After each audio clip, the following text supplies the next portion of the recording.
Hello everyone, আমার গল্পের বাহার চ্যানেলে তোমাদের সকলকে জানাই স্বাগত। আজকে যে গল্পটি বলবো সেই গল্পের নাম হচ্ছে মন নিয়ে খেলা। এটি স্বাভাবিকভাবে বলতে গেলে একটি রোমান্টিক গল্প। তো এই গল্পের মেইন চরিত্র হচ্ছে গবা ও শিরিন। গবা একটি ছেলে চরিত্র, শিরিন একটি মেয়ে। তো শুরু করা যাক আজকের এই গল্প। তো সাত সকালে কৌশিকের এই ফাটা বাঁশের মতো গলার গান শুনে ঘুম ভাঙলো গবার। বিছানায় উঠে বসে জানালার ধারে ভিড় করে বাইরে উঁকিঝুঁকি দিতে দিতে থাকা নিজের ৬ জন সঙ্গীকে আপাতমস্তক একবার ভালো করে দেখল গবা। তারপর রোজকার মতো একটা দীর্ঘশ্বাস ফেলে মুখে কাঁথা চাপা দিয়ে আবার উল্টে গেল বিছানায়। আশুতোষ পল্লীর এই পুরানো ফ্ল্যাট বাড়িটায় আবাসিক জন ছয়েক ছেলের জীবনের একটাই লক্ষ্য, মেয়ে দেখাও, মেয়ে পটাও। সকাল থেকে এরা একনিষ্ঠ হয়ে লেগে পড়ে কাজে, তবে সাফল্যের হারের হিসেবটা না কষাই ভালো। শুধু অমলই একবার একটা মেয়েকে প্রায় পটিয়ে ফেলেছিল, কিন্তু মাঝপথে হঠাৎ করে মেয়েটি কাঠ বেকার অমলকে ছেড়ে আমেরিকা নিবাসী ইঞ্জিনিয়ার বিমলের গলায় মালা দিয়ে বসল। আর বাকি সবার প্রেমের আয়ু তো ওই গড়ে 1 কি 3 মাস। তবে এই মেসের সবাই একরকম নয়, ব্যতিক্রমও আছে একজন। আর সে হলো আমাদের গবা, অর্থাৎ শ্রীমান গৌরব বটব্যাল। শান্তশিষ্ট ছেলেটার কাছে প্রেম মানে হলো গিয়ে একটা সাধনা, আর প্রেমিকা হলো গিয়ে ওই লক্ষ্মী সরস্বতীর কম্বো প্যাক। কিন্তু দুঃখের বিষয়, ফ্ল্যাটের সামনের রাস্তাটা দিয়ে প্রতিদিন কত মেয়ে আসে যায়, কিন্তু আজ অবধি কাউকে ঠিক মনে ধরল না ওর। এই মেয়েগুলোর কোনোটাকে দেখলে সেই এলিজাবেথান যুগের রোমান্টিক সনেটিয়ারদের মতো পুজো করতে ইচ্ছা হয় না। যাই হোক, সবাই তো এখন জানালার ধারে ব্যস্ত। অগত্যা ঘুম ঘুম চোখে উঠে দরজা খুলল গবা। কে যেন দরজায় এসেছে, কলিং বেল বাজার আওয়াজ পেল। অপর প্রান্তে দাঁড়িয়ে থাকা মানুষটাকে দেখে নিমিষে ঘুম উড়ে গেল ওর। গলা দিয়ে কোনো স্বর বেরোতে চাইল না। আর ঠিক সেই মুহূর্তেই ব্যাকগ্রাউন্ড মিউজিকের মতো রিজুর ফোনটা টেবিলের উপর বসে গিয়ে উঠল। বলছি, আপনাদের বাথরুমে জল আসছে? মিটার দিকে ভ্যাল করে তাকিয়ে থাকলো গবা। যেই মেয়েটি কলিং বেল বাজিয়ে গবা গবাকে ডেকেছিল আর কি। মেয়েটার রূপে এমনই আচ্ছন্ন হয়ে গেছে ও, যে তার কথাগুলো যেন ঠিক শুনতে পেল না ও। এক্সকিউজ মি, বলছে বাথরুমে জল আসছে আপনাদের? গবা কাপা কাপা গলায় বলছে, হ্যাঁ হ্যাঁ হ্যাঁ আসছে। অনেক কষ্টে এবার তোতলিয়ে জবাব দিল গবা। ও, আমারটাই আসছে না, দুঃখী দুঃখী মুখে বলল মেয়েটা। গবার বুকটা কষ্টে মোচড় দিয়ে উঠল। আহারে বেচারি, সাত সকালে বাথরুমে জল না থাকলে সে কি যে ভয়ানক ব্যাপার, তা কি আর আলাদা করে কাউকে বোঝাতে হয়? আসলে আমি না এখানে নতুন, কাউকে চিনি না, প্লিজ একটু এসে দেখবেন কি হয়েছে। গবা কিছু বলার আগেই প্রেমিকার সন্ধানে উন্মুক তরুণ দল একসাথে এসে হাজির হয়ে গেল দরজার সামনে। সবাই উৎসাহে সাহায্যের হাত বাড়িয়ে দিতে চায়, কিন্তু সবাইকে এক ঝলক দেখে নিয়ে দরজার একপাশ চুপচাপ দাঁড়িয়ে থাকা গবাকে উদ্দেশ্য করে মেয়েটি বলল, আপনি যাবেন? মেয়েটির প্রস্তাবে গবা শুদ্ধ চমকে উঠল সকলেই। এতগুলো হ্যান্ডসাম ছেলে থাকতে মেয়েটার কিনা শেষমেশ পছন্দ হলো গবাকে। যাই হোক, শিরিনের ফ্ল্যাটে বসে চা খেতে খেতে গবা ভাবছিল কি করে সে শিরিনকে বলবে ওর মনের কথা। আচ্ছা, ওই যে মেয়েটি এসেছিল, ওই মেয়েটির নাম ছিল কিন্তু শিরিন, হ্যাঁ, যে আমাদের ফিমেল ক্যারেক্টার এই গল্পে। মেসের সবকটা ছেলেই তো তককে তককে আছে, সবাই শুধু মনে মনে ফোন দিয়ে এঁটে চলেছে। বলা যায় না কে কবে ও শিরিনকে চুরি করে নেয়। সেদিন বাথরুমের কল ঠিক করা সূত্র ধরে গবার সাথে আলাপ শিরিনের। এরপর কি করে কে জানে, মেয়েটা এই অল্প দিনে খুব ভালো বন্ধু হয়ে উঠেছে গবার। মেয়েটা খুবই ভরসা করে ওকে, যে কোনো কাজ গবা সাহায্য চায়, যে কোনো কাজে আর কি গবা সাহায্য চায়। গবা ভাবে এই হয়তো ভগবানের ইশারা। ওর বিশ্বাস শিরিন ওর মনের কথা জানলে ওকে ফেরাবে না কখনো। কিন্তু সমস্যা হলো আজ অব্দি কখনো কাউকে প্রপোজ করেনি গবা। তাই সে ভেবেই পাচ্ছে না কিভাবে বলবে শিরিনকে। গবার মেসের বন্ধুগুলো তো সব এক একটা যা হিংসুটে, ওদের কাছে সাহায্য চাওয়াই যাবে না। হ্যালো, আরে মশাই, আমি তো আপনার পুরনো কাস্টমার।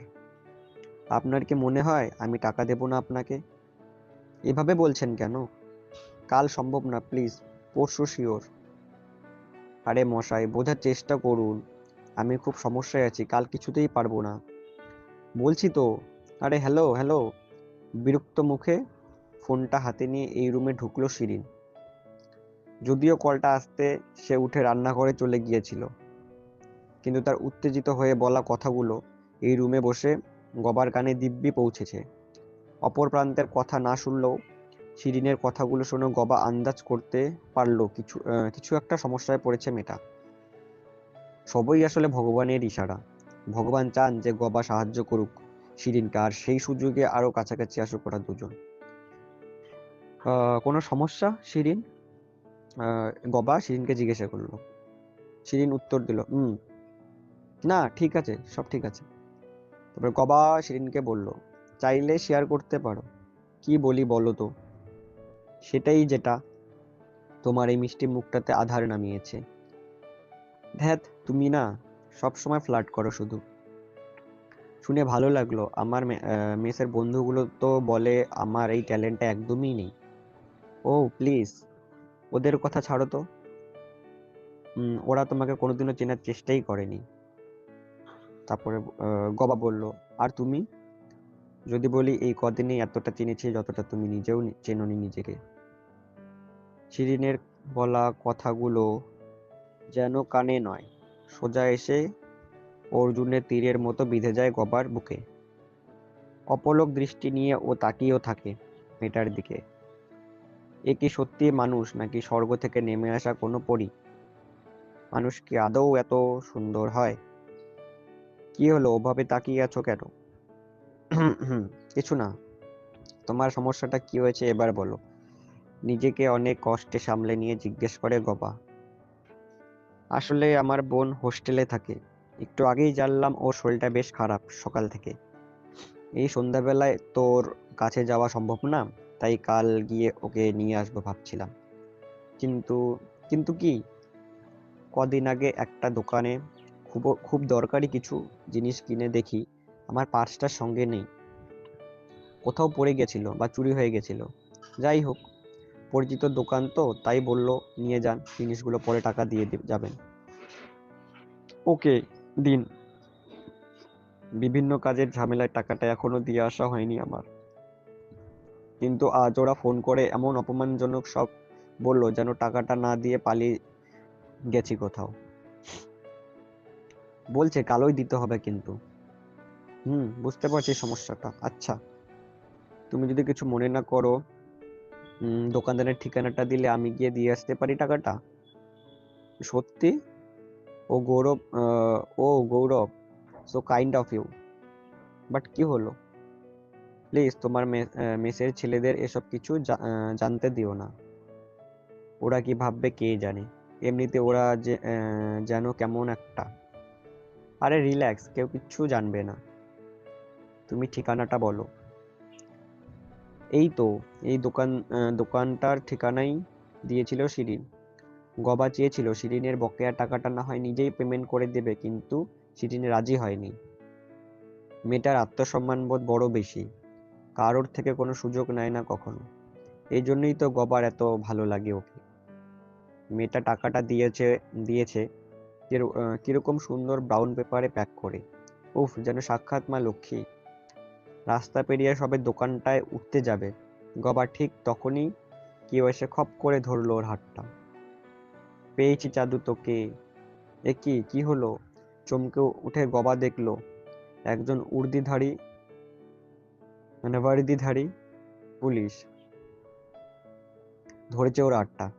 তার মুখটা বেশ খুশি খুশি। আর আরেকজন এসে ওর ব্যাগটা কেড়ে নিয়ে তন্ন তন্ন করে কি যেন খুঁজছে। পেয়েছি স্যার। শিরিনের দেওয়া ব্রাউন প্যাকেটটা হাতে নিয়ে পুলিশটা হাঁক পারলো ওদের জিপটা লক্ষ্য করে। এরপর জিপের ভেতর থেকে যিনি নামলেন তাকে দেখে গবা কতটা অবাক হলো তা বোঝা যায় না। বোঝা না গেলেও তিনি যে ওকে দেখে একবারে আকাশ থেকে পড়লেন তা স্পষ্ট বোঝা গেল। যখন তিনি মুখ বিকৃত করে বললেন, শিট, এবারও ফসকালো। আশিস দা, চিৎকার করে উঠল গবা। এই, তুই স্যারকে চিনিস? অবাক বাকি পুলিশগুলো। সরি গবা, আমি চেষ্টা তো করছি, বাট তাও সেভাবে আশ্বাস দিতে পারছি না তোকে। সরি, আমার কি দোষ আশিস দা? আমি তো শুধু কেঁদে ফেললো। আমি তো শুধু বলে আটকে গেল গবা। কেঁদে ফেললো গবা। আমি জানি তুমি কিছু করনি গবা। আসলে তুমি জানো যে সমস্যাটা কি? শিরিন, অপলা রায় কত নাম যে ওর। ও তোর মতো ইনোসেন্ট ছেলেগুলোকে টার্গেট করে নেশার জিনিসগুলো পাচার করার জন্য। একটা পুরো গ্যাং আছে ওদের। মেয়েটা প্রতিবার আমাদের হাত ফসকে পালায় আর ধরা পড়ে তোদের মতো বোকা ছেলেগুলো। এর আগে কোনোবার মালশুদ্ধ ধরতে পারিনি বলে আগের ছেলেগুলোকে ছেড়ে দেওয়া গেছে, বাট ইউ। কিন্তু আই নো গবা, আই নো। বুঝতে পারছি তোর অবস্থাটা। প্রেমের নেশায় পড়ে কি খেসারতই না দিতে হচ্ছে এখন। যাই হোক, বেস্ট অফ লাক ব্রো। আমি একটু বেরোলাম, তুই থাক এখানে। মনের দুঃখে চোখ বন্ধ করে ফেলল গবা। চোখের কোণ থেকে একটা জলের ফোঁটা নিঃশব্দে ঝরে পড়ল মেঝেতে। আর সে ফোঁটার মধ্য দিয়ে ওর স্বপ্নে সাজানো লক্ষ্মী সরস্বতীর মূর্তিটা আস্তে আস্তে কেমন তালগোল পাকাতে পাকাতে শেষমেশ ঠাকুমার ঝুলিতে দেখা শাকচুন্নিতে রূপান্তরিত হলো। এখানেই আমাদের গল্প সমাপ্ত হলো। তো ভালো লাগলে লাইক কমেন্ট করবেন। আসছি পরের একটি নতুন ভিডিওতে।